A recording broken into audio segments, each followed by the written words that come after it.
derived in one of the previous videos of mine. You can please go through that.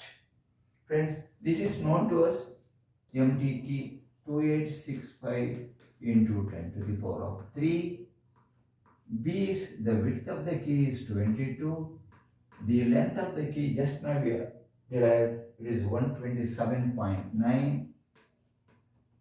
Then we have got this tau k, shear stress in the key to be found out.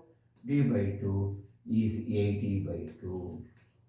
Friends, you will be able to find out the value of tau k, and this works out to 25.45 Newton per mm square.